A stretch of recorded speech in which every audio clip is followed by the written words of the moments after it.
መንግስቲ ትግራይ ግን መግለፂ ከዓውፂ ሓድሽ መግለፂ መንግስቲ ትግራይ ትሕዝትኡ ብጣዕሚ ዝገርም እዩ እቲኦም ንሰላም ንምንታይ ኣተው ኤርትራውያን ኢሎም እዮም ዝኩሉ ዓጀውጀው ትርእይዎ ዘለኹም ኣብ ሚድያታት ትግራይ ትረኽብዎ ኣብ ናህና ፔጃት እውን ትረኽብዎ ትማል እውን ሰሪሕናሉ ኢና ሎም እውን ትሕዝትኡ ብደንቢ ንህዝቢ ክሰርፅ ስለ ዘለዎ ብቴሌቭዥን ከዓ ብፍላይ ዝከታተለና መንግስቲ ትግራይ ብዛዕባ ናይ ሸረሪና ክገልፅ ከሎ RSF ከም ተሓወሰ ናይ ሱዳን ዓማፅ ሓይሊ ፀረ ህዝብን መንግስትን ሱዳን ዝኸር ዘሎ ሓይሊ ከም ዝተሓወሰ ኣብ ሸረሪና RSFን ANDFን ናይ ኢትዮጵያ ሰራዊትን ናይ RSF ሰራዊትን ሓቢሮም ኣብ ምዕራብ ትግራይ ብኣንፈት ሸረሪና ውግእ ከም ዝኸፈቱ ዕጡቃት ተኸባቢ እውን ኣገዲዶም እእትዮም ከም ዝነበሩ ብልጽግና አለን ዝብሎ ሓይሊ አለን ዝብሎ ጽዋር ከም ዝእተወ ንግሆ ጀሚሩ ወጋሕታ ጀሚሩ እስካብ ኣጋምሸት ዝጸንሐ ተደጋጋሚ መጥቃዕቲ ይገብር ከም ዝነበረ ሓይሊ ምድርን ሓይሊ ኣየርን ከም ተጠቀመ ዕሱብ ሰራዊት ጸላይ ንምርኣዩ ብዝዝግንን ይዝብል መግለጽ ባዕሉ ምናልባሽ ክንበበልኩም እንተኮይኑ I think ይንበብ እዩ ብፍላይ ብቴሌቪዥን ንትርኢና ብደንብ ገይሩ ክንበበልኩም እዩ እዚኣታ መግለጽ ንምርኣዩ ብዝዝግንን መልክዑ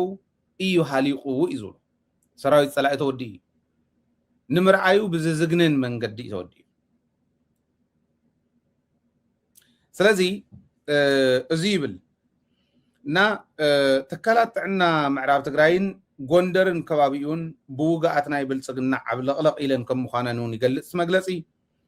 ምድንጋጽ ስለ ዝተፈጠረ ኣብቲ ከባቢ ኣብ ምዕራብ ትግራይ እውን ምድንጋጽ ተፈጢሩ ተንተካላት ጥዕና ብሙለን ብቁሱል ክመልኣ ከለዋ ምድንጋጽ ተፈጢሩ ኣብቲ ከባቢ ዝነበሩ ሰራዊት ምህዳም ጀሚሮም ንሕና እውን ሕሊፍናልኩም ነርና ኢና ምህዳም እዮም ጀሚሮም ኣብቲ ከባቢ ዝነበሩ ዘይኣተው ዝነበሩ ምህዳም ጀሚሮም ብረቶም እንዳደርበዩ ምህዳም ጀሚሮም መኪና ጠጠው በላስ ከዓ ምባል በፂሖም እዮም ኣምቡላንስ ዘይከኣልኦም እተን ጠጠው ዝበላ መኻይን ከዓ ውጋኣት ከምፃ ናብ ድፍዓት ከኣትዋ ገይሮም እዮም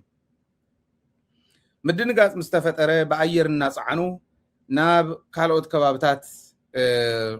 ኢትዮጵያ ወሲዶሞም እዚ ብመርትዖ ብናይ ባዕሎም ናይ ሚድያ ሰባት ኣብ ዝተፈላለዩ ከባቢታት ውጋኣት ከም ዝኸዱ ዝገለጹሉ ኣሎ እሱ ፀኒሕና ክንሪኦ ኢና ህዝቢ ትግራይ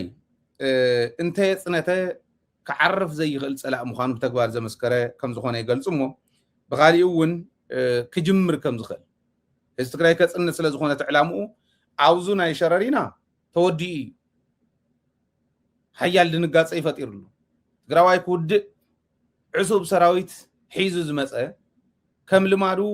መላፍንቲ ሒዙ ዝመፀ ሓይሊ ምስ መላፍንቲ ክሕምሸሽ ከሎ ናብ ዝተፈላለዩ ናይ ሕክምና ጣብያታት ኣትዮም ክሕከሙ ኣብ ዝኣተው እውን ምድንጋጻት ፈጢሮምሉ ካልኦት ጣጣ ስለ ዘምፃሉ ብኡ ከም ዘይኽእል ፈሊጡ ኣሎ ነገር ግን ብኻሊእ ከባቢ ክጅምር ከም ዝኽእል ይቕምጡ እዚ መርትዑ ኣለና እዩ እዚ ኣቕሚጦም ኣለዉ ብትክክል ከዓ ክጅምር ይዳሎ ከም ዘሎ ከቕምጠልኩም እየ ህልውናና ክነውሕስ ይግባእ ኢሎም እዮም ዘቕምጥዎ ህልውናና ክነውሕስ ይግባእ ስለዚ መላእ ህዝቢ ትግራይ ነዚ ተረዲኡ ህልውንኡ ከውሕስ ህልውናና ምውሓስ ናይ ግድን እዩ ብስሩ እውን ህልውንኡ ዘውሕስን ህልውና ሓደ ማሕበረሰብ ከጥፍእ ዝመፅን ክልቲኦም ክገጥሙ ከለዉ ታሪኽና ምስክር እዩ ናይ ዓለም ታሪኽ እውን ምስክር እዩ ስለዚ ንህልውንኡ ዝቃለስ ሰዓራይ ምዃኑ ምንም ዘጠራጥር ኣይኮነን ዓወትና ናይ ግድን እዩ እዮም ዝብሉ ዘለዉ ትክክል እዩ ስለዚ እዚኦም ንሓዝ እሞ እዚ እንዲኦም ኢሎም ዘለዉ እዚ እቲ ናይ መግለፂ መንግስቲ ትግራይ ካብዚ እንታይ ተረዲእ ኣነ RSF ምእታው ምስ ኢትዮጵያ ኮይኑ ምቅላሱ መግጣሙ ንሰራዊት ትግራይ ምውቅዑ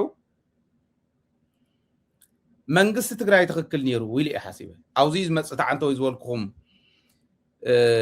ከምኡ ድዮም ኩሉና ሕዚ ኢልኩም ዝሓተትኩምና ሕዚ እውን RSF ኣትኢሎም ኣብ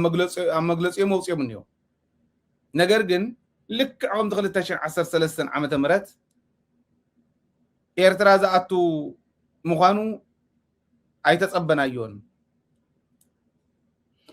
ኢትዮጵያ ናይ ዓረብ ኤምሬትስ ድሮናት ሒዛ ክትመጽእ ከም እትኽእል ኣይተጸበናያን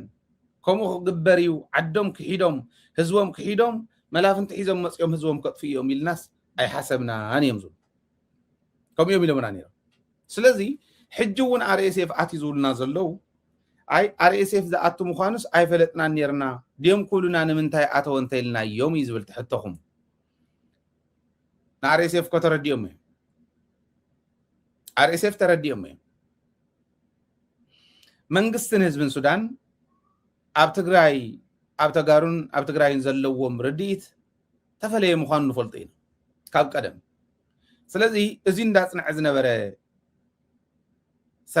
ሰራዊትን መንግስትን ትግራይ ኣርሚ ሰብዓ እኮ ተመስረተሉ ስኢል ናይ ህልኽ ናይ ደሰይ ይበሎሞ ይነበረ መዓት ፈተናታት ሕሊፍ እዩ ምዕራብ ትግራይ ንምምላስ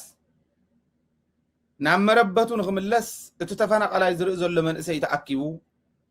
ኣብ ዝተፈላለየ ከባቢ ዓቀብቲ ሰላም ዝነበሩ እውን ከይዶም ናብኡ ዓዶም ነፃ ከውፁ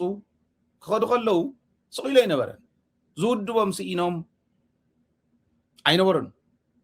ወይ ፍሳህ ኮይ ዝመርሖ ነይሩ ጀነራል ፍሳህ ዝመርሖ ነይሩ ቱ ኣብኡ ዝኒሄ ከመይዲ ተወዲቡ ንምንታይ እዮም ብኡ ወዲቦሞ እቲ ሽፍቲ ሓይሊ ናይ ሱዳን ኣብ ልዕሊ ተጋሩ ዘለዎ ርድኢት ርኢና ኢና ምስ ዩናይትድ ዓረብ ኤምሬት ዘለዎ ጥምረት ርኢና ኢና ምስ ኢትዮጵያ ዘለዎ ጥምረት እውን ርኢና ኢና ገምጊሞም እዮም መራሕቲ ናይ ለየ ዝኣምና እንታይ ኢሎም ንኣብነት ኣልፋሽካ ዝምልከት ኣልፋሽካ ንሕሞራን ሓቢረ ከልምዖ ኢላ ሱዳን ኣይ ሚን ሶሪ ዩናይትድ ዓረብ ኤምሬትስ ሱዳን ኣይህብን ኣልፋሽካ መሬት እዩ ኣይህብን ኢላቶ ሕሞራ ግን ክሸይጥ ኣብይ ኣሕመድ ኦረዲ ሸይጥዎ እኮ እዩ እንታይ ኢኹም ትብሉ እዚ ዘይፈልጥ ሰብ ደለይ ሕሞራ ሸይጥዎ እዩ ምዕራብ ትግራይ ሸይጥዎ እዩ ዩናይትድ ዓረብ ኤምሬትስ ናይ ሕርሻ መሬት ስለ ዘይብላ ምግቢ ውሕስና ክትረጋግፅ እንተኮይና ናይ ነዳዲ ጉዳይ ናቀነሰ ክኸድ ከሎ ምግቢ ውሕስና እተረጋግፀሉ መሬት የድልያ ኢትዮጵያ ሒዛ ሞደርን ኮሎናይዜሽን ኣብ ኢትዮጵያ መሬት ትግራይ ወሲዳ ኣልፋሽካ ናይ ሱዳን እውን ወሲዳ እዚ ክተልምዕ ሓቢራ እዩ ትዕላማ ነይሩ ዩናይትድ ዓረብ ኤምሬትስ ንኢትዮጵያ ትሕግዝ ንዕላማ እዩ ኢትዮጵያ ግን ዩናይትድ ዓረብ ኤምሬትስ ንክትሕግዛ ትገብር ምስ ናይ ሱዳን ናይ ሽፍቲ ሓይሊ ሓቢራ ክትተሓጋገዝ ትገብር ዘላ ዩናይትድ ዓረብ ኤምሬትስ ብትባጌራ ነቲ ክተጥፍኦ እትደልዮ ህዝቢ ክተጥፊ እዩ ስለዚ መንግስቲ ትግራይ ነዚ ስለ ዝተረድአ ኣርሚ ሰብዓ መስሪቱ ስኢለ ይኮነን ኣርሚ ሰብዓ ካብ ሰማያት ነጢቡ ተመስሪቱ ንRSF ክወቅዕ እዩ ተመስሪቱ ግን ኣይኮነን ዝብለኩም ዘሎ ክወቅዑና ክበልዑና ዝመፁ ዘለው እንመን ምዃኖም ንፈልጦም ኢና ስለዚ ምዕራብ ትግራይ ኮይኖም ሸረሪና ኮይኑ ኣርሚ ሰብዓ ተመስሪቱ ትግራይ መሬታ ክተምልስ ናተዳለወ ፈተናታት እናሓለፈ መፅ ብኡ መፀና ዝኽእል ሓይሊ ከም ዝህሉ ግን ኣይጠራጠርን ነይሩ ማለት እዩ ከዚ ምስ ሱዳን ፅምዶ ክንገብር ከለና ንሕና ንሱዳንን እንከላኸሎ ንትግራይ ንሱዳንን ክበልዕ ዝኽእል ሓይሊ ብኢትዮጵያ ተመሪሑ ብኢትዮጵያ ተሓጊዙ ወይ ብናይ ኢትዮጵያ ላይ ዝተሓጊዙ ዝመፅእ ሓይሊ ስለ ዘሎ ስለተረድአ እዩ ስለዚ ኣይ ሓሰብናዮ ነርና ዝብሉ ኣይኮኑን ክብለኩም ደልየ ሕዚ እውን እንተኾነ ኣብኡ በቲ ከባቢ ንሱ ዝግበር ምንቅስቃስ ኩሉ ውሕሉል ዝኾነ ኣንዊሕኻ ዝተሓሰበ ክኸውን ከም ዘለዎ ክንርዳእ ኣለና ካብ ወፃእ ግን ኣደዳ ኣብይ ኣሕመድ ንዘይምዃን ኣደዳ ፀላእቲ ንዘይምዃን ክልተ ግዜ ምሕሳብ የድሊ ኣንቱም ከምኡ እትብሉ ማለት እዩ ምሕታት ፀገም የብሉን ንምንታይ እዩ ናይ ዕላማ ናይ ዩናይትድ ዓረብ ኤምሬትስ ዘፍፅም ዘሎ ኣብይ ኣሕመድ ንምንታይ እዮም ዕላማ ናይ ዩናይትድ ዓረብ ኤምሬትስ ዘፍፅሙ ዘለዎ RSF ኢልኩም ምሕታት እውን ግርም እዩ RSF ዝመርሕ ዘሎ ሰብኣይ ናይ ሎሞ ይኮነን ረኽቡ ምስ ዩናይትድ ዓረብ ኤምሬትስ ዝፀንሐ እዩ ነጋዳይ ናይ ወርቂ ነይሩ ቀደሙ ማዓድን ናይ ሱዳን ዝሸይጥ ዝነበረ ሰብ እዩ ነይሩ ናይ ባዕሉ ሰራዊት ነይሮሞ ሽፍታ እዩ ነይሩ ቀደሙ ዳርፉር ንምድሓን ኣብ ዳርፉር ዝነበረ ሓያል ምንቅስቃስ ሓያል ናዕቢ ንምድሓን ንዕኡ ሰልፍ ንምግባር ኣልበሽር የምፅዎ ጀነራል ገይሮም منم تمرت يولو ناي وتدرنا ديسيبلين يولو جنرال جيرمو سو اي هافتاميو ناي ورقنا غادا ناي معدن كامبانيتات زلوو يو مس يونايتد عرب اميريتس بورقيم تراخيبهم الفاش كاون كتوسد ورقنا السودان ون كتوسد انت خوينا كوم زبل شياط عد تدليا سلازم نعو خدغفو نبري منقص السودان كسعر حزب السودان كسعر اب تحت عشازي عد شيء سب كون تعد تدليا لكعهم تو ابي احمد زرغفهم زلن نصار كان فتيوم دي هم صلكم يحزي اصوار كعيهم مملو اوريدي مالت كهوم منعو خمس ولا سلطن تسردي لما مملو ستات كنرينا نوين فتيوم ديم زدغفوهم زلو زول كن حازو فتيوم ما يكون تግራይ ተጥፊየምሎም ዕላሞም ተሳኺዕሎም ካብ ትግራይ ኮስድዎ ዝደለይዎ ካብ ኤርትራ ኮስድዎ ዝደለይዎ ኮስዱ ዝኽእሉ ከምኦም ዝበሉ ዓያሽ ክረኽቡ ከለው እዚ ሲኦም ሰርሕ ዘለው ዩናይትድ ዓረብ ኤሚሬትስ ውን ንሲኣ ትሰርሕ ዘላ ኣብ ኢትዮጵያ ይኹን ኣብ ሱዳን ማለት እና ሕብረቶም ዘዋዊ ሕማሶም ምዃኑ ቀጠናዊ ዘዋዊ ንብሎ ተሕሚስ ዘምፅእ ምዃኑ ዓለም ክትፈልጥ ግን ምግባር የድሊ حزر ايوا من يمتفاطمني RSF مس سودان مس ኢትዮጵያ ኮይኑ እንተመጽና ቀጠናው ዝኾነ ወይ ዘባው ዝኾነ ናዕብ ንኽመጽእ ኢትዮጵያ ትሰርሕ ላይልካ ዲፕሎማሲ ከም ምዕራይ የድልህ እቲ ዘባ ይሕመስስ ፒስ አንደርማይን ትገብሩ ለኹም ዝተዋሃል መራሕቲ ትግራይ ፒስ አንደርማይን ዝገብር ዘሎ ሸፋቱ ሒዙ ጸረ ህዝብ መንግስትን ሱዳን ሒዙ كافتين رأهم سودانن إثيوبيانيين حزي أمونغو الحوز بارع زلو ناي سودان شفت حيدي تساقيرونا بتقراي كمتس اند حركيلو مس إثيوبيا صميدون تقراي كوقع انت خيلو كاب حجن دحار زلو سراوي تقراي مس سراوي السودان كوينو نعو حمد انت غيرو تقارن من تاي آتاكم يبال بدن بغيرنا نرد ايو توزز النهت مجلسون بدنبي تحسوا انتي مخانو نردوه نكلل أرمع عسر سلسة أجد إمام أبشررينا شررينا أرمع عسر سلسة بو محجرون بشررينا ون بوتها تحس كلا بعد صادق أن أويلهم ملافنتم أبي أحمد بلانو يفرصوا سلزل ومبارنعون مكر عقمهم نفلت أم تواهيلهم مصيهم مكيرمنا تبليعهم أرم سبعة قدمهم تزي قمتون يروم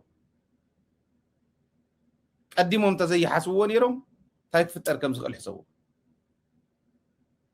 RSF-ን ኢትዮጵያን ናብ ትግራይ ከመይ ምክዓቱ ኣቂዶም ነይሮም ሕሰቡ እዚ ኢና ንብል ዘለና ተሓሲቡሉ እዩ ብደንቢ ስኢሉ ብተራ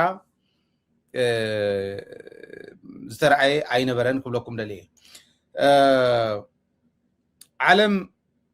ነዚኦም ክተጥፈኦም ድያ ወይስ ክትሕግዞም እያ ዝብል ከዓ ኣብ ዘለኹ ወኽሪ ከምዚኦም ዝበሉ ሓይልታት እኒአው ሪጅናል ዝኾነ ቀውሲ ከምፁ እዮም ንትግራይ ጥራሕ ኣይኮነን ነቲ ከባቢ ክሕምስዎ እዮም ስለዚ ኣብቲ ከባቢ ኣብቲ ቀጠና ስቴክ ዘለኩም ሰላም ክኸውን እትደልዩ ሓይልታት ናብ ሓደ መፂኹም ነዞም ሓይልታት እዚኦም ጠጠው ብልዎም ኢልካ ስለ ዝሓትት ዓለም ጠጠው ተብሎም ዶ ኣይተብሎም ንዓይ ብክልተ ምክንያት ሓደ ምክንያት ዕዳጋ እዩ ከምኡ ዝበሉ ዓያሽ ክህልው ከለው እቲ ከባቢ ኣየምውት ኣይሕዊ ዓይነት ኩነታት እንተሃልዩ كموت اندحر كوينو خودا انت كوينو خونتاتو زلو ناتاتهم طقمي ايكونومياو طقمي كودق زخل انت كوين تطوبلي لم تطوبل خوليا زحاشه طقمي زرخبلو انت زي كوينتو برت مشات مالتي تزي كوين عداغا سلا زخونه كقصل يوم زدليو تبرت فابريكا ناي امريكا برت فابريكا ناي كالو دعمو تاي كمرت عشا خوللو ناتاتو مهرتي اندا غزه ريسورس እንዳሸጠ ሓቱ እንዳቀተለ ዝነብር ዓድ እንዳሐመሰ ዝነብር ከምዚኦም ዝበለ ክህሉ ክእለሉ ጠጠው ይብልዎ ንናይ ዲፕሎማሲ ስራሕትና ከባቢኦም ዝሕምሱ ዘለው ህዝቢኦም ዝሕምሱ ዘለው ስለ ጠጠው ተዘይሎም እቲ ከባቢ ናተሐመሰ ብዝኸረ ቁፅሪ ጠቕሙኹም ረብሓኹም ይወድቀኩም ኣሎ ህዝቢ እውን ይውዳእና ሊልካ ምኻድ ይካል ንስኹን ሰርሓሉ ዘለና ጠጠው ክተብሎም ያ ዓለም ተባሂሉ ግን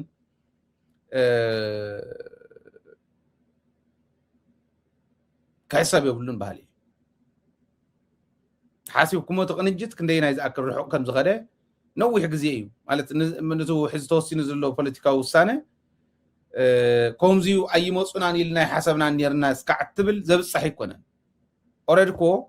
حميتي سبسي يونس نتصفي نقص نتاي تعرف جنزب هيوم نعرف سلنا أرم سبع عيلم صدركو أيوة على صار كان باجت كابينات العربي مريت سيمس أخاف حميتي كاب إثيوبيا مس أخاف كالي أرم سبع من فراس جور ومقراتات ترى دريه أما كنا إذا حدر زنورة سوي خاص أرم سبع عفر سلنا إلكا مليونات هيبكات صدو ترى دريه ترى عدم شيء تعدم كم بعد جيتات شو زولو خيركم من دفر سلنا إلكا حمرات شيء كالي شيء بعد صار كان سديد كا وتدراود كتكمس لتجراي تسعر كالوت مقراتات وتغيرهم أو عفار كيدو من عيام 100 شحن وكم يلوم أرمسو عخفرس جوور ومقرا وانت استوسوا تخون إذا كله جبر كله RSF بجنزب كحجز كله RSF بغمز عينة تبلع لتجراي ثم قلت تازوت زنور ونريهم ممتخنيو تجار انت زي حجز وني رمس على برهاني مسعرنن يولي يحجزوا اللوز والزينة خحلف سلازل دليمبر سودان منغ السودان حزبو حيزو تاي يقبر كم زلو تاي يقبر كم زنورن فلطي حجزوا موري حجزون إرتران تقرايني وقيسو زي قدس تحجزي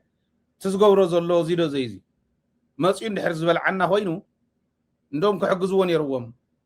روي بزخانة ملكعو تقراين سودان سميدن زي حايل زي خطفو اللون يلن نايو حق سميدن فوق عني روان باليان رجس بوليتيكا عالم كم أصل زي خطة زي كوين سلازي إزينا نمنقستنا نهزبنا كنحجز النخل بزيو مالتي حزي نابين نمسع مسيلكم نافتو عب شرعينا مسيومس توديهم زموتا مويتو تمارخة تماريخو زو أصلو قصيلو اتم زو أصلو بزحات سلازخونو معراب تقرأي زلوات عنا خيلاتات عنا طابياتات كلن زين مليئن ناب غندر كباب خيلو حزبي دنقاص امسعته እንዳጻعኑ ናብ ጦር ሃይሎች ነዲስ አበባ ይመስሉም ካብ አዲስ አበባ ውን ካሊ ከይሕከም ንዕኦ መቅድሙ ኢሎም ትማል ነጊረኩም ከይሕከም ካሊ ንዕኦ መቅድሙ ኢሎም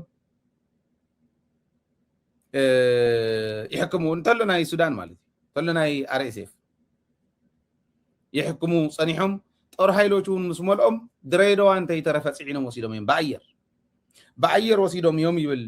መግለጺ መንግስት ትግራይ ውን ግን መግለጽ መንግስት ትግራይ ጥራሕተ ይኮነ ደደቢት ማለት ዝነገረትኩም ጥራሕተ ይኮነ ተመልከቱ በዓል እዚኦም እዚ መሳይ መኮነን እዩ ከም ትሪእዎ ዘለኹም መሳይ መኮነን ያው መሳይ ምንታይ ከም ዝነበረ ንፈልጦ ኢና ከጦር ኃይሎች ሆስፒታል አሁን የሰማሁት መረጃ የሸረሪና ውጊያ ምን ያህል ከበድ ያለ እንደነበረ የሚያመለክት ነው በሆስፒታሉ በህክምና ክትትል ላይ ያሉ ቁስለኞች በሙሉ ለቀው እንዲወጡ ወደ ሌላ ሆስፒታል እንዲዛወሩ ተደርጓል በሸረሪና ውጊያ ከፍተኛ ቁጥር ያለው የአብይ አህመድ ሰራዊት ተጎድቶ ወደ ጦር ኃይሎች ሆስፒታል መጥተዋል ከአቅም በላይ በመሆኑ ሆስፒታሉ የሸረሪናውን ቁስለኛ ብቻ ለማስተናገድ ተገደዋል እንደሰማነው ህወሓቶች ሸረሪና ላይ የአብይ አህመድ ሰራዊት በሚገባ አቅምሰውታል ይብል በሚገባ አቅምሰውታል ውጊያው አሁን የለም የአብይ አህመድ ካርድ ተቃጥላለች ይብላ ተቃጥላ ያተካርዱ ተንካርድታት ክንሪየኒና ሓደ በሓደ ክንሪየን ክንክልልና ክንማሃረሉልና ባይዘው እንድሕራይ ናበየና ይገጹ ከድከሎ ከመይ ዓይነት ርዲኢት የለውና ዝብል ክንሪዮ ዳግመኛው የኦሮማራ ጥምረት ከሽፏል የአማራ ቴሌቪዥን የአብይ አህመድ መርዛማ ቃለ መጠይቅም ማርከሻውን አግኝተዋል ለብልጽግና ጊዜ ጀርባዋን ሰጥታለች ይብል ሕዚ ክልቲኡ እዚ ንራእዮ ሓደ ተምናብ ጦር ኃይሎች ዝኸዱ ዝብሎም ዘሎ መሳይ መኮነን ይዝነግረና ዘሎ መሳይ መኮነን ትግራይ ተታሒዛ ተባሂሉ መቐለ ተታሒዛ ተባሂሉ استوديو ناب ጭፈራ ቤት ካብ ዝቀየሩ ጋዜጠኛታት ናይቱ ሓደ ናይቱ ፀረ ትግራይ ዝኾነ ሓይሊ ሓደ እዩ እስካዕ ቀረባኹም እዩ ታይ ከም ዘኽረፎ ታይ ከም ዘባኣሶም በብግዚኡ እንዳነገረና እውን መጽዩ ንባዕሎም ዝነብሩ እዮም እዚኦም ብዝኾነ ኮይኑ ግን እቲ ሓቂ ደደቢት ማል ዝነገረትኩም ጥራሕ ኣይኮነን ብኡ ጥራሕ ኣሚንኩም ክትከዱ ኣይኮነን ሕዚ ብዙሕ መርትዖ እኒአና መንግስቲ ትግራይ ዘውፀውን ከምኡ እዩ ከምዚኦም ዝበሉ ጋዜጠኛታት እውን ከምዚ ሕዚ ዝረኣኹሞ እቲ ሓቂ እንዳውፅዎ ኢና ንሪኦም ዘለና እዚኦም ኩሎም ክንርኢ ከለና ባዕሎም ምስክር ኮይኖም ክንርኢ ከለና መሳይ መኮነን ካብ ዘቕመጠን ሓደ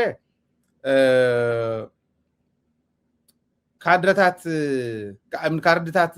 ኣብይ ኣሕመድ ከሲረን እየን ተቃፂለን እየን ዝብለን ዘሎ እንታይ እየን ነይረን ተን ካርድታት እዚ ክንሪኦ ኣለና ንኣብነት ብናቱ በታ ናይ መሳይ ፅሕፍቲ ሓደ ኣምሓራን ኤርትራን ሒዝካ ትግራይ ምጥፋእ ኤርትራን ዝተረፈ ትግራዋይን ሒዝካ ኣምሓራ ምጥፋእ ድሕሪት ዝተረፈ ትግራዋይን ዝተረፈ ኣምሓራይን ሒዝካ ከዓ ኤርትራ ምጥፋእ ባሕሪ ምውናን እዩ ሰብ ኣጥፊኡ እዚ ዓይነት ዓወት ክረክብ እዩ ዝኸይድ ነይሩ እዚ ጠፊኡ ተቃፂሉ እዚኡ ብቅልፅም ትግራይ እዩ ተቃፂሉ ብቅልፅም ትግራይ ብብልሒ መራሕቲ ሰራዊት ትግራይ ንዕበሉ ኣዋግኡ ንክብሎም ከሎ ዞር በል ኢሎም ኣብ ትግራይ ብዝኣተወሉ እግሩ እንዳተኸታተሉ ጭሩኡ ደጉሉ ንክወፅእ ገይሮሞ ዝመፀ ፀላእ ኩሉ ብየማን ይምፃእ ብፀጋም ይምፃእ ብዘየገድስ እዚኡ ሓየት ሰራዊት ትግራይ ዝረኸቦ ዓወት እዩ ናይ መጀመርያ ካርዲ ብቅልፅም ትግራዋይ ብቅልፅም ሰራዊት ትግራይ እዩ ተቃፂሉ እዚ ብደንብ ክንርድኦ ክንክእል ኣለና ካልኣይ ትግራይን ኣምሓራን ምባኣስ እዩ ነይሩ ትግራይን ኣምሓራን ንምባኣስ ነዊሕ ርሕቀት ይኸይዱ ኤርትራ ተባኢሳቶ ኣላ ምስ ኤርትራ ፅምዶ ፍሪሱ ፅምዶ ዝፈጠረ ህዝቢ ትግራይ ኦኬ ንኣምሓራ እውን ከይቅድሙን ተባሂሉ ዝበሃል ዝነበረ ርኢኹም እዮም ንፋኖ እንዳገበለ እንዳኸደ እንዳሃለወ ንትግራይ ከዋግኣኒ ፅባሕ ንጎ ኣፈሙዝ ከመልስ እንተይለዮ ክመልስ ኢሉ ኣሚኑ እንታይ ይብሎ ከም ዝነበረ ርኢኹም ኢኹም እምብለይ ምስ በለ ፋኖ ግን እንታይ ጀሚሩ ቲፒኤልኤፍ አማራ ክልል ከገባ በኋላማ የፈጸመው ግፍ እንዳለ ህዝብ አምሓራ ከላዓል ወኪሉ አምሓራይ ኩሉ ተገልቢጦ እንተ ሐሳዊ ለሙ ተሎ ጳጳሳት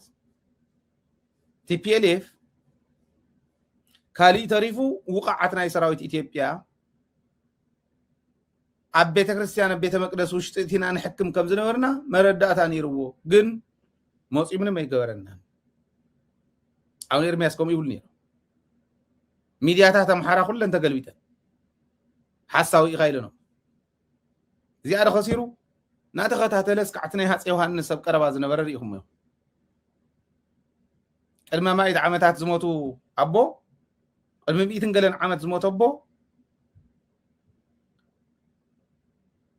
ዝሞቱ መራሒ ዘይፈጸምዎ ታሪክ ኣብ ክንዲ ምጓስ ኣብ ክንዲ ሓወልቲ ምስራሕ ናይ ምኒልክ ናይቱ ባንዳ እምኒ ፀሪው እንታይ ተረፈ ስታቲቱ ኣብ ቤተ መንግስት ተቐሚጡ ምኒልክ እንዳሸተተ ህዝቢ ትግራይ ክዓጽድ ይመጽእ ናይቶም ሃገር ዝሃነጹ 17 ዓመት ካብ ባዕዳውያን ገዛእት ዝተኸላኸሉላ ግን ከምዚ ገሩኸር ክሶም ከይዱ ህዝቢ ትግራይ ተረዲእዎ ባንዳ ጥራሕ እዩ ዘይተረድኦ ህዝቢ ትግራይ ከጥፍእ ምስ ታሪክና ክቀብረና ከምቲ ዝደለዮ ከም ምዃኑ ተረዲእና ኣምሓራ እውን ተረዲእዎ ኦኬ ለሀገር ለወንዙማ ወንድ ካልሞተማ መን ይበል ዮሐንስ የቀረው መተማ ኢሎም ዝደረፍዎ ቅድሚ ሕዚ ንሱ እንዳገበሩ ነተን ሕድሕድ ዝብለን ዝነበረ ሓሶታት ክመልስዎን ሞኪሮም መሊሶም ልውን እዮም ብትክክል ብደንብ ገይሮም ገጢሞም እዮም ናይ ኣምሓራ ማሕበራዊ ሚድያ ተጠቀምቲ ወላተን ሜይንስትሪም ሚድያታት እውን ብደንብ ገይሮም ገጢመን እዮም ስለዚ እዚ እናገበሩ ምስ ገጠሙ ሕዚ እንታይ ኢሉ አማራ እንደ አማራ ጠላት ብሎ ፈርጆ ሲታገል የነበረ ማን ነው ይሉ ካብዛናይ ሕዛ መሳይ መኮንን ዝበላ ከአማራ ሚዲያ ኮርፖሬሽን ጋር ያደረገው ቃለ መጠይቅ ከሽፏል ተቃጥለዋል ካርዱ ተቃጽሊ ሪኹም ይኹም አምሓራ ጸላኢ ኢሉ ዝፈረጀ ናይ ቲፒኤልኤፍ ምንም አይነት ማኒፌስቶ ነይሮ ይፈልጥ አምሓራ ከም አምሓራ ዝፈረጀ የለን እንዶ ኣብ እምባታትን ሩዋታትን ኣምሓራ ደቁ ሰውዩ ህዝቢ ትግራይ ደቁ ከፊሉ ህዝቢ ትግራይ ንናጽነት ብሔር ብሔረሰባት ኢሉ ኢንክሉዲንግ ህዝቢ ኣምሓራ እዚ ተረዲኦም ማንም ሰምዑ የለን ወላታ ናይ ሒዚ ቃለ መጠይቅ እንተሪኢኹማ ቃለ መሕተት ተሪኢኹማ ትርጉም ዝሃባ ሰብ የለን ከሲርካ ኢኻ ይብልዎ ኣለዉ በዓል መሳይ መኮንን እዚኦም ኩሎም ዝኸሰሩ ካርድታት እዮም እዚ እንተኢልና ኤቢሲዲ ኢልና ክነቕምጦ ኢና ፀኒሕና እቶም ካርድታቱ ንሕና ከዓ ንሓስቦም ብዋናነት ግን ዓብዪ ንዓይ ዝሕጎሰኒ እንታይ እዩ ናይ ኣምሓራ ሚድያታት ናይ ኣምሓራ ኢሊት ዝበሃል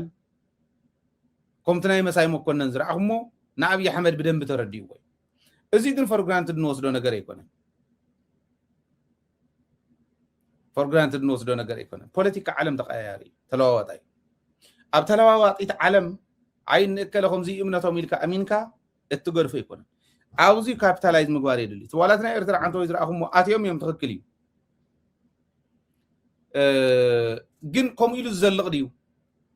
ከምኡ ኢሉ ክዘልቀልና ከንታይ ኢና ክንገብር ዘለና እንታይ ዲማንድ ዝገብር ዝብል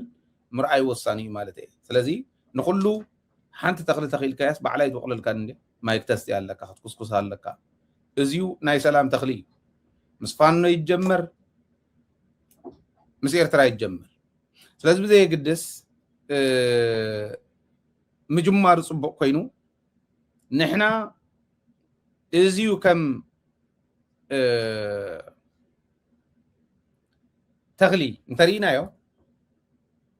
ክንኩስኩሶ ከለና ማይ ክነስትዮ ከለና ክንደይ ናይ ዝኣክል ማይ ከም ዝወስድ ክንደይ ናይ ዝኣክል ምኹስኳስ ከም ዘድልዮ ክንርስዕ የብልናን እዩ ኩሉ ግዜ እዚ እንዳኮስኮስና ንዘልቕ ክኸውን ክኽእል ኣለዎ ዓብዪ ዕድል እዩ ንህዝቢ ኤርትራ ዓብዪ ዕድል እዩ ንህዝቢ ትግራይ ዓብዪ ዕድል እዩ ንህዝቢ ኣምሓራ ንኻልኦት እውን ከምኡ እዚ ይትዋና ማለት እዩ ሕዚ ኣነ ክሪአን ከለኹ ከዓ ካብቲ ናይ መሳይ መኮነን ዝበሎ ኣብታ ሕዚ ምስ ናይ ኣምሓራ ብሮድካስት ኮርፖሬሽን ብዕለት 24 እዩ ገይርዋ 25 ኩናት ከም ዝኸፍት ፈሊጡ ዕለት 24 እንዲ ገይርዋ ሓቀይ ዕለት 24 ተኸፈተት ዝተገበረት ቃለ መሕተት ክልተ ትሕዝቶ ነይርዋ ስኢልኩም ጠቕሊልኩም ተሪኢኹማ ታሓንቲ ኣምሓራ ግደፍ እንዶ ትግራይ እንደፅላኣለ እያ ትብል ቃል በቃል አማራ እንደ ጠላት ፈርጆ ሲታገል የኖረ ማን ነው ይዝብል ኣምሓራ ጸላእየ እዩ ኢሉ ዝፈረጀ ኣብዪ ኣሕመድ ጥራሕ እዩ ኣነ ዝፈልጦ ዕድመን ታየደንዳ ነጊርና እዩ ኣማራን ማጥፋት ፈልጋለሁ ብሎኛል እዩ ኣምሓራ ከጥፍእ ዝደሊ ካብ ኣብዪ ኣሕመድ ንላዕሊ ኣብ ኢትዮጵያ ማንም ሰብ ይኹን ውዳበ ርየ ይፈልጥና ዝተመስከረሉ ማለት እዩ ህወሓት ከምኡ ኢላ ኢሎም ማኒፌስቶ ናይ 1968 የውፁ እሞ ናይ 1968 ማኒፌስቶ ክትሪኦ ከለካ ገዛእ ደርቢ ይብል እዩ ህዝቢ ገዛእ ደርቢ ኣይኮነን ደርብን ህዝብን ተፈላለዩ እዮም ኣበየላ እንተኢልካዮም ካብዞም ፅዋ የብሎም መፂኦም እውን መረዳእታ ሒዞም መፂኦም ክማጎተ ይኽእሉ እንታይ ደኣ ሓሶት ፕሮፓጋንዳ ብድሕሪት ወረ ደጋጊሞም ህዝቢ ኣደናጊሮም መናእሰይ ኣደናጊሮም ኣብ ልዕሊ ህዝቢ ምልዓል እዩ እዚ ተረዲኦም ኣለዉ ንግዚኡ ናይ ኣምሓራ ዝኾነ ኣብ ዝኾነ ግዜ ከምቲ ዝበልክዎ ማይ ምስታይን ምኹስኳስን ክተውሕደሉ ከለካ እናተቐልበሰ ከይመፅእ ምጥንቃቄ የድሊ እዩ ዝብሎ ዘለኹ ነዚ ሚድያታትና ስርሐን ክገብራ ዘለወን መንግስትና እውን ናይ ሚድያ ሞኒተሪንግ እናገበረ ኣንፈት እናተሓዘ ከይድ ዘለዎ እዚ ህዝቢ ትግራይ ክነብር እንተኮይኑ ሓደ ግዜ ሰላም ወፅየ ኢሉ ደቂሶ ኣይኮነን ዘለዓለሙ ኣብ ተጠንቀቕ ዝነብር ህዝቢ ከምኡ ገይሩ ይፈጢሩና ዓለም እውን ከምኡ እያ ባይዘወይ ኣየናይ ሃገር ከምዚ ዓይነት ነገር ዘይተፈፀሞ ወላ ክንድትናህና ይኹን ከምዚ ዓይነት ነገራት ዘይተፈፀሞን ከምኡ ንኸይፍፀሞ ለይትን ቀትርን ዘይሰርሕን ሃገር የለን ኣብ ዝኾነ ዓዲ ኺዱ ስለዚ እዚ ክንርዳእ ክንክእል ኣለና እዩ ሓንቲ ትግራዋይ ፅላእ እንዶ በጃኻ ኣምሓራይ እያ ትብል ነራ ታትሕዝቶ እታ ካልአይቲ ከዓ ዋላ ትግራዋይ እንተዘይፀለ ኦሮማራ እንደገና ክንምስርቶ ንኽእል ኢና ኣምሓራን ኦሮሞን ረኽቦም እዩ ዝገልፅ ነይሩ ኩለን ክልቲአን ፓርቲ እንተሪኢኹመን ኣነ ርአየን እየ እዚአን እየን ዝብላ ኩለን ናይ ትግራይ ምፅልላ ንኣብነት ናይ ባቡር እውን የልዕል ነይሩ ናይ ሃራ ናይ ወልድያ ገለ ባቡር እኮ ጀሚርና ኢና ስቕ ንበሊልና ኢና እምበር ገለ ይብል እዚ ናይ መለስ ፕሮጀክት እዩ هايل مريم كاس كجهر اللي نايملس بروجكت حدش نجار يكون بروجكت أبي أحمد سعر متكالن سب مودانيا كابز وص أخالي بروجكت يقول زي أتوم سئلهم ما سوابق توهايلهم زعتوا يوم تحسون هاي كلتين قال محتت جن هزوم حرا تقراواي يصلع اللي يندبجا خازو لمنان أورومارا نمسرت زبلن ينير أورومارا نمسرت زبل نابنت ناي أورومون ناي أمحران هزبي ركبو بخمي يتقلصو إلى حاتيتو قدم ناب سمين كبابي ورر تخمص خلو كاو أورومو ناو خورو خلوس وليدوم لوم يميلو بايزوي وردتي تشكي مخوي تغازيطنيا يتردون با وليدوم لوم يوم إيز ولد حالة justification كأمت خلو ناو خورو خلوس وليدوم يوم كان محزون يلوان يرو اندو دياني يقطرو كل كلو مالت ناي تقراي هزبس كندي زاكلي أورومو دياني يقطرو ناو لدلنا خلو كنت لما عاتكو يلن زعد زي وردا قولي يلن أن وين محراون كميلو ناو خورو خلو كاو محارو أنستي وليدوم يوم أورومو إيزول سلازي كم زي عين ترغب اللو كالاي كعا نغستات ناي أورومو دك أوروموس أب محارا نقيسوم يوم نابنت ناي فاسيلدس تسرحلو ناي فاسيلدس قداي يلعل فاسيلدس ونهانا عندي مزلو حدا زي بزغونه ناي فاسيلدس قداي يلعل ناي إياس ونالعل إياس فرقو غوني أورومو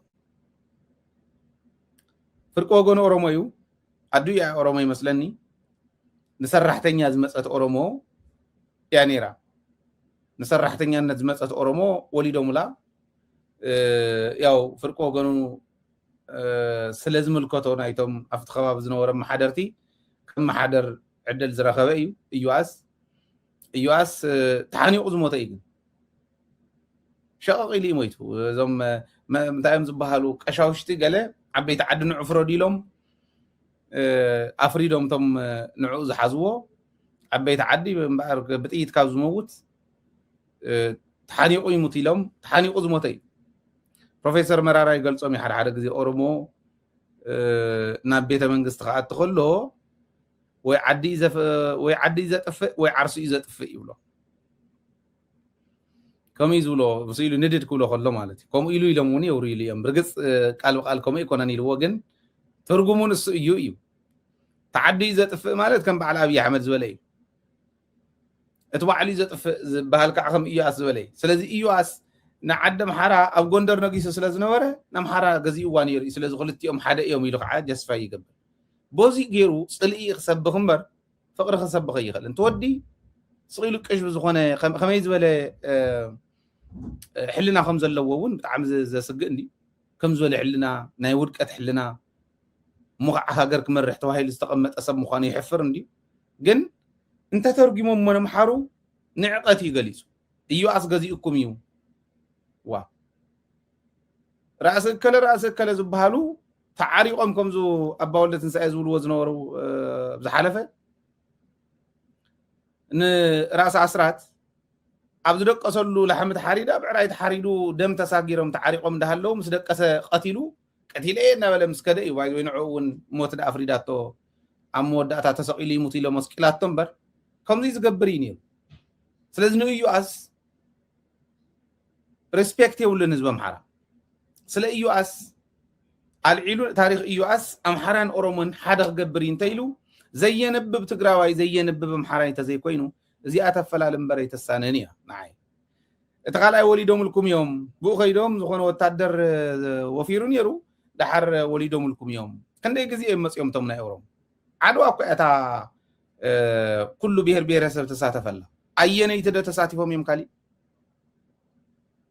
عدوايا نساون تقراويا صنحوه حار تقارو جنرالات تقارو ألولا انت زي يلو نورمالي ترقم زلوا وني كورت ألولا مريحنة ألولا زقربوسو أو أتساتفهم يوم زي آيات حنتي كندي جزي امسانيهم أو كندي نستي أموليدو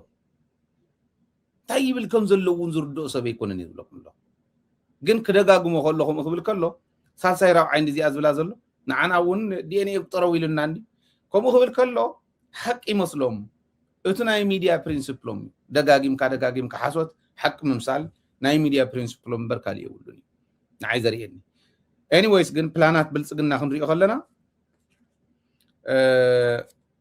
ፕላን ብልጽግና ፕላን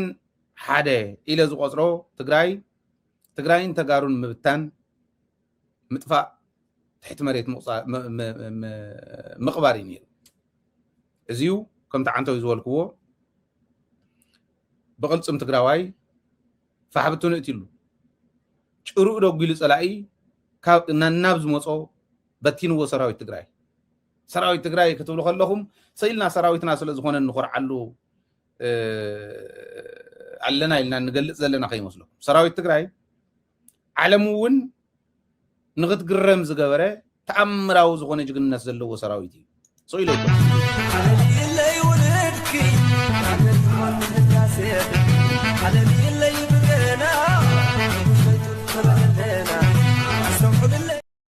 ነቶም ዕሱባት ነቶም ዓሰብቲ ንኩሎም ፋሕጭን ግራሕ ዝእተወሎም ሓየት ሰራዊት ኣፍሪስዋ እታ ፕላን ሓደ ፕላን ክልተ እምበኣር እዚኣ እንተዘይኮይና ትግራዋይ ክብተን ኣለዎ ንክስደድ ኣለዎ ብዘይ ብረት ክንብትኖ ኣለና ምስ ተበተነ ነንባዕሉ ተኸፋፊሉ ብትንትን ምስ በለ ስደት እውን ምስ በልዖ ድሕሪ ኣቲና ነቲ ዝተረፈ ክነካርጆ ኢና እዩ ነይሩ እዚዩ ገልዕ ወዲ ገልዒ ተጠቂሞም እዮም በዓል ጌታቸው በዓል ጻድቃን በዓል ገለ ተመቂሎም ንኣዲስ ኣበባ ንኸሩ ገይሮም መንእሰይና ንክስደድ ፅዒሮም ንዓ እንዳበሉ ውፃእ እንዳበሉ ብዓፋር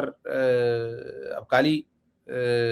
ኣኪቦም እንዳቀለው ፀኒሖም ቀለብ ጥራሕ ይኹም ምንም ትርጉም የብልኩምን እስካዕ ዝብሉ ብፅንዓት ትግራዋይ ተቃሊስዎም ሕጂ እውን ሓየት ሰራዊት ትግራይ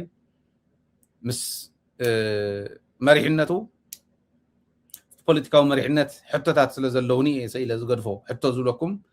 ኣይሰርሕን በቃ ከምቲ ኣነ ዝደልዮ ኢለ ስለ ዝኣምን እዩ ሰራዊት ግን ሰሪሑ እዩ ካብ መጠን ላዕሊ ሰሪሖም እዮም ብፆቶም እዮም ምሶም መቃልስቶም እዮም ቶም ኣጋልዕ ኮይኖም ተረኸቡ ሕማቃት ግን ህዝቢ ትግራይ ሕጂ እውን ብፅንዓት ተቃሊሱ ንፕላን ቢ እውን ነታ ፕላን 2 ኣፍሪስዋ ፀገም ይፈጠር ይበል ሕዚ ምምላስ ጀሚሩ ዝወፀው ምምላስ ጀሚሩ ኣብኡ ኮይነ ክሰርሕ እየ ዝብል እውን ኮይኑ ክሰርሕ ጀሚሩ ማለት ፕላን 3 ዝወፀ መልሚልካ ገፊፍካ ስልጢንካ ህዝቡ ከጥፍእ ምዕጣቅ እዩ ትዕጢቆም እዮም እንታይ ኮይና ሕዝታ ዝፈርሕዋ ፀኒሐ እውን ኣላት ንካሊእ መረዳእታ ክነግረኩም እየ 70-80% ትግራይ ማሕሊፈ ይህብን ዝብል ኮይኑ ቀቲሎሞም እዮም ተስፋይ ንጉስ ይዛረብ ነይሩ ዝተፈለየ ተሓሳስባ ስለ ዘለካ እናወሰድካ ክቅተል ኣለዎ ማለት ኣይኮነ ንምንታይ ተቀትልዎም ይሓሙ ኣለው ይሞቱ ኣለው ገለ ይብል ነይሩ ቀቲሎሞም እዮም ዋላ እንዳቀተልዎም ትግራይ ማይ ንወግእን ንሕና ሕወሓት ክነልዕል ሚንስ ዘለኩም መሲሉና መፂና ኢና ገለ ኢሎም ከይምለሱ ሕዝቢ ፒኬላ ገይሮም ይሕልውዎም ኣለው እዚኣ እውን ፈሪሳ ብመን ቦቱ ዝኸደውን በተ ውሽጢ ዘሎ ከዓ ብፍላይ ፕላን 4 ኣርሚ 7 መፍራስ እዩ ነይሩ ኣርሚ 7 ንምፍራስ ዓንተወይ ስለ ዝገለፅ ኮይ ደግሞን ብዙሕ ሙከራ ሞኪሮም እቲ ፅኑዕ ተጋዳላይ ትግራይ ኣርሚ 7 ብፅንዓት ተቃሊስዎም ፍጹም ዘይድለል ኮይኑ ተረኺቡ ኣይከኣሉ ፈሽላቶም ፕላን 5 I think ፕላን 5 ሕዚ ኣርማ 13 ከዓ ምስ ከደ ምስ RSF ዘለዎም ኮንስፓይረሲ ምስ ተፈለጠ ኣርሚ 7 እውን ቦትኡ ሒዙ ኣርሚ 13 እውን ቦትኡ ምስ ሓዙ ሓዲኦም ከጥፍእ ይኸይዱ ኣጥፊኦም እዚኣ እውን ፈሽላ ፕላን 6 ሸፋቱ ቶም ዓፋርን ኣብ ካሊእን ዘለውን ENDFን ብሓንሳብ ኮይኖም ደቡብን ደቡብ ምብራቅን ምቁፅፃር ዝብል ናብ ክልተ መቂልዎ ሓደ ምሶም ኮይና ይንቃለስን ዝብል ናቶም መሳርሒ ንኾንን ዝብል ተኻልኣይ ከዓ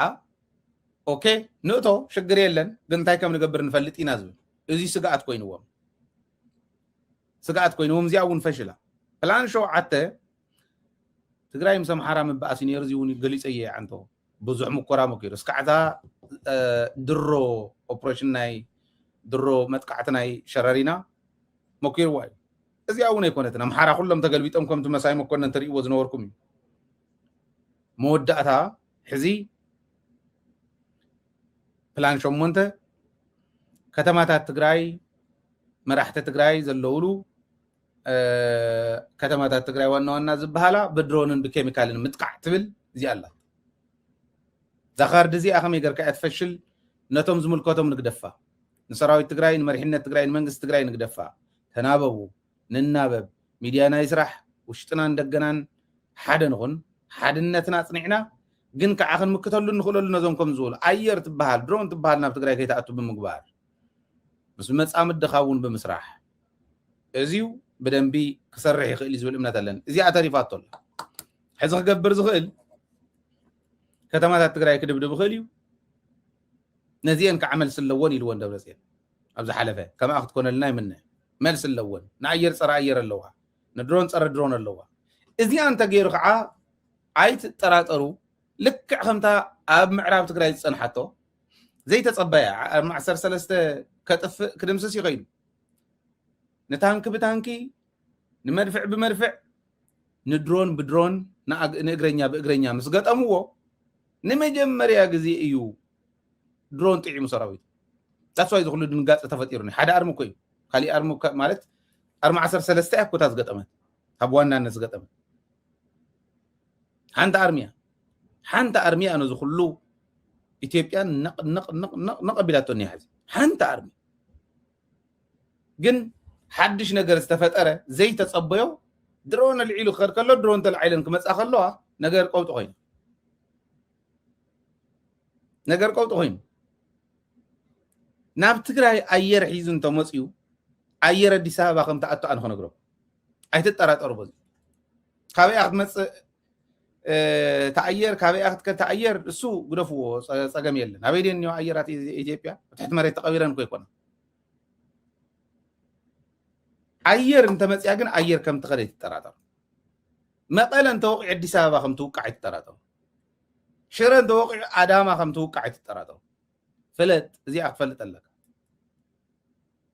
ብስሩ ይትጠራጠሩ ተንድሮን ይቐልዱለይ ነይሮም ንዓይ ድሮን ሸኪሞም ድሮናት ኣለዋና ገለ ኢለ ብዝኾነ ግዜ ተዛሪበ ድሮን ሸኪሞም ኣሸኪሞም በቃ እዚኣ ሃይለ ሒዝዋ ይመፅእ ኣሎ እዛ ድሮን እዚኣ ሃይለ ድምፅዋ ሕዚ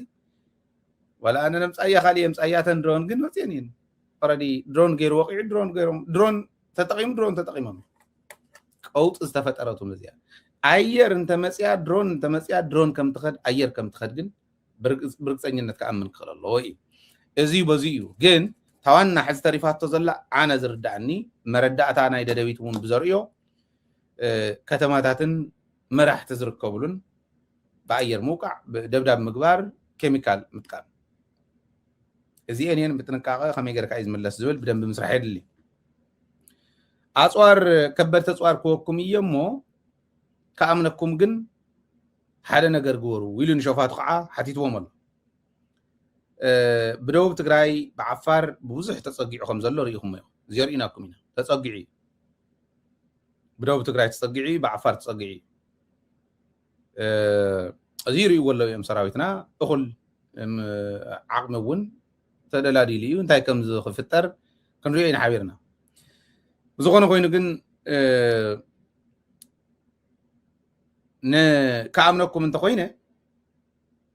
መዳፍዕን ካሊእን ሃበና እንዲሉ ጻድቃን ሓቲቱ ጻድቃን መቸም መሬት እውን ክትቅበሎ ይመስለኒ ተረፍደ ህዝቢ ትግራይ መሬት እውን ተቅበሎ ይመስለኒ መዳፍዕ ክወሃበና ኣለዎ ከበድቲ ብረት ክወሃበና ኣለዎ ተባሂሉ በሉ ኦኬ ከወኩም እንተኮይነ እዚአን ግበሩ ኢልዎም ኣሎ በቃ ከምዚ ኢሉና እዩ ተዳለው ኢሎም ንሰራዊት ነጊሮም ኣሎ ነተው ዘሎ ሽፍታ ነጊሮም ኣሎ ሽፍታ ንብሎ ዘለና 70-80% በዓል ዕላማ ኢለኩም እዩ እታ ዝሓተቶም ሰብ ሙያ ስደዱ እያ ሰብ ሙያ ስደዱ ስለቶም ሰብ ሙያ ንዓኹም ጥራሕተ ይኮነ ካብ ናህና እውን ሰብ ሙያ ክንወኩም ኢና ተመልከት ሕዚ ከቢድ እንተሂብዎም ምስኦም ዝኸይድ ከቢድ ኣይኣምኖን ምክንያቱ ገፁ ክምልስ ይኽእል ምስኦም ዝኸይድ ምስቶም ሸፋቱ ዝኸይድ ከቢድ ብረት ተኳሲ ትግራዋይ ይኾንን ማለት እዩ እዚ ክንዛንቆ ኣለና ዋላ ሰራዊት ኣይዛነቕን እንታይ ኢሉ ኣይዛነቕን ስለ ዝበለ ገሊኡ ናፍቲ ኤንኤፍ ተሓወስ ዝብል እኒሄ እንድዩ ኣይዛነቕን ስለ ዝበለ እታ ጉዳይ ርእይዋ ስለ ዘለው ሰብ ሙያ ስደዱ እንድሕር ክንኣምነኩም ኮይንና እቶም ሰብ ሙያ እንደገና ኣሰልጢና ክንምድቦም ምስ ኤንዲኤፍ ዝኾኑ ምስ ኤንዲኤፍ كابي NDF زمصون نواهم كنقبر زي نسمع مع توهيل صادقان تسمع معلكم الله صادقان مچم تግራይ ኣብ ትግራይ ዘሎ ህዝብ ጥራሕ ኣይኮነን ሸይጡ